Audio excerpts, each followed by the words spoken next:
നമസ്കാരം, ചർച്ച് അപ്ഡേറ്റ്സിലേക്ക് സ്വാഗതം. 18-ാം നൂറ്റാണ്ടിൽ നഷ്ടപ്പെട്ട പുരാതന കൈയെഴുത്തു പ്രതി വത്തിക്കാൻ അപ്പസ്തോലിക് ലൈബ്രറിയിലേക്ക് തിരികെ എത്തിച്ചു. 8-ാം നൂറ്റാണ്ടിലെ ഗ്രീക്ക് ഭാഷയിലുള്ള ഈ ഗ്രന്ഥം സഭയുടെ ചരിത്രത്തെയും ആരാധനാക്രമത്തെയും സംബന്ധിച്ച് സുപ്രധാന വിവരങ്ങൾ ഉൾക്കൊള്ളുന്നതാണ്. വർഷങ്ങളോളം ഒരു സ്വകാര്യ ശേഖരത്തിലായിരുന്ന ഈ ചരിത്രരേഖ സൂക്ഷ്മമായ അന്വേഷണങ്ങൾക്കും നയതന്ത്ര ചർച്ചകൾക്കും ഒടുവിലാണ് വത്തിക്കാനിലെത്തിയത്. ലോകത്തിലെ തന്നെ ഏറ്റവും പഴയ ലൈബ്രറികളിൽ ഒന്നായ വത്തിക്കാൻ ലൈബ്രറിക്ക് ഈ കണ്ടെത്തൽ വലിയൊരു നേട്ടമായി കണക്കാക്കപ്പെടുന്നു. വീണ്ടെടുത്ത ഈ പുരാതന കൃതി ഉടൻ തന്നെ ഡിജിറ്റലൈസ് ചെയ്ത് ഗവേഷകർക്കും പൊതുജനങ്ങൾക്കും ലഭ്യമാകുമെന്ന് അധികൃതർ അറിയിച്ചു. വത്തിക്കാൻ വാനനിരീക്ഷണശാലയിലെ ശാസ്ത്രജ്ഞന്മാർ പുതുതായി കണ്ടെത്തിയ 2 ചിഹ്നഗ്രഹങ്ങൾക്ക് പോളണ്ടിൽ നിന്നുള്ള വിശുദ്ധരുടെ പേര് നൽകി. വിശുദ്ധ ഫൗസ്റ്റീന കോൾവാസ്കിയുടെയും വിശുദ്ധ ഊർസല ലെച്ചുഡോസ്കിയുടെയും പേരുകളാണ് ഇതിന് നൽകിയിരിക്കുന്നത്. വത്തിക്കാൻ ഒബ്സർവേറ്ററിലെ ജ്യോതിശാസ്ത്രജ്ഞന്മാരായ ജെസ്യൂട്ട് പുരോഹിതരാണ് ഈ കണ്ടുപിടുത്തത്തിന് പിന്നിൽ. കത്തോലിക്ക സഭയും ശാസ്ത്രവും തമ്മിലുള്ള അഭേദ്യമായ ബന്ധത്തെ വിളിച്ചോടുന്നതാണ് നാമകരണമെന്ന് അധികൃതർ വ്യക്തമാക്കി. അന്താരാഷ്ട്ര വാനനിരീക്ഷണ സംഘടന ഈ പേരുകൾക്ക് ഔദ്യോഗിക അംഗീകാരം നൽകുകയും ചെയ്തു.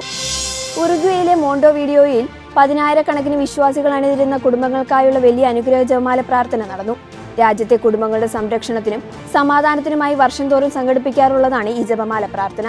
മോണ്ടോവീഡിയോയിലെ പ്രശസ്തമായ കടൽ തീരത്ത് നടന്ന ചടങ്ങിൽ കത്തോലിക്ക സഭയിലെ ഉന്നത മതമേലധ്യക്ഷന്മാരും സാമൂഹിക നേതാക്കളും പങ്കെടുത്തു. കൊന്ത നമസ്കാരത്തിനൊപ്പം തന്നെ പരിശുദ്ധ കന്യകാമറിയത്തിന്റെ സ്തുതിഗീതങ്ങളും പ്രത്യേക ആരാധനകളും ഈ കൂട്ടായ്മയുടെ ഭാഗമായി നടന്നു. ലളിതമായ രീതിയിൽ തുടങ്ങിയ ഈ പ്രാർത്ഥനാ യജ്ഞം ഇന്ന് ഉറുഗ്വേയിലെ തന്നെ ഏറ്റവും വലിയ ക്രൈസ്തവ വിശ്വാസ സംഗമങ്ങളിൽ ഒന്നായി മാറിയിരിക്കുകയാണ്. മെക്സിക്കോയിലെ ഗ്വാനജൂറ്റോയിൽ 11 പേരുടെ മരണത്തിനിടയാക്കിയ ക്രൂരമായ കൂട്ടക്കൊലയിൽ അനുശോചനം രേഖപ്പെടുത്തി മെക്സിക്കൻ എപ്പിസ്കോപ്പൽ കോൺഫറൻസ്. ഒരു ചടങ്ങിൽ പങ്കെടുക്കുകയായിരുന്ന യുവാക്കൾക്ക് നേരെയാണ് സായുധ സംഘം അക്രമം അഴിച്ചുവിട്ടതെന്ന് പ്രാദേശിക മാധ്യമങ്ങൾ റിപ്പോർട്ട് ചെയ്യുന്നു.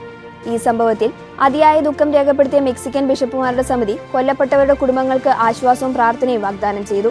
രാജ്യത്ത് വർദ്ധിച്ചു വരുന്ന അക്രമ സംഭവങ്ങളിൽ സഭ ആശങ്ക പ്രകടിപ്പിക്കുകയും ചെയ്തു. കുറ്റവാളികളെ എത്രയും വേഗം നിയമത്തിന് മുന്നിൽ കൊണ്ടുവരണമെന്ന് സർക്കാരിനോട് ആവശ്യപ്പെടുകയും ചെയ്തു. സംഭവത്തിൽ സമാധാനം പുനഃസ്ഥാപിക്കുന്നതിനും വിദ്വേഷം ഇല്ലാതാക്കുന്നതിനുമായി വിശ്വാസികൾ ഒന്നിച്ച് പ്രാർത്ഥിക്കണമെന്നും സഭ ആഹ്വാനം ചെയ്തു. ക്രൈസ്തവ ഐക്യത്തിനായി നാം ഒന്നായി പരിശ്രമിക്കണമെന്നും അത് തിരിച്ചറിഞ്ഞ് ജീവിക്കണമെന്നും ലിയോ 14 പാപ്പ ആഹ്വാനം ചെയ്തു. കഴിഞ്ഞ ദിവസമാണ് പാപ്പ ഇപ്രകാരം പറഞ്ഞത്. ഈ ഐക്യം വെറും ഒരു വാക്കിലൊതുക്കാതെ പ്രവൃത്തിയിലൂടെയും ജീവിതത്തിലൂടെയും ലോകത്തിനു മുന്നിൽ സാക്ഷ്യപ്പെടുത്തണമെന്ന് പാപ്പ ആവശ്യപ്പെട്ടു. ലോകമെമ്പാടുമുള്ള ജനതകൾക്കിടയിൽ സമാധാനവും നീതിയും പുലരുന്നതിനായി സുവിശേഷത്തിന്റെ വിത്തുകൾ ഐക്യത്തിന്റെ ഫലങ്ങൾ നൽകട്ടെ എന്ന് ലിയോ 14 പാപ്പ പ്രാർത്ഥിച്ചു. തുർക്കി സന്ദർശന വേളയിലെ നൈസിയ കൗൺസിലിന്റെ പ്രാധാന്യത്തെക്കുറിച്ച് ഓർമ്മിപ്പിച്ച പാപ്പ ഓർത്തഡോക്സ് സഭയോടുള്ള കൂടുതൽ അടുപ്പത്തിന് ഈ നിലപാട് വഴിയൊരുക്കട്ടെ എന്ന് പ്രത്യാശ പ്രകടിപ്പിച്ചു. ഇതോടെ ചർച്ച് അപ്ഡേറ്റ്സ് പൂർണ്ണമാകുന്നു. നന്ദി.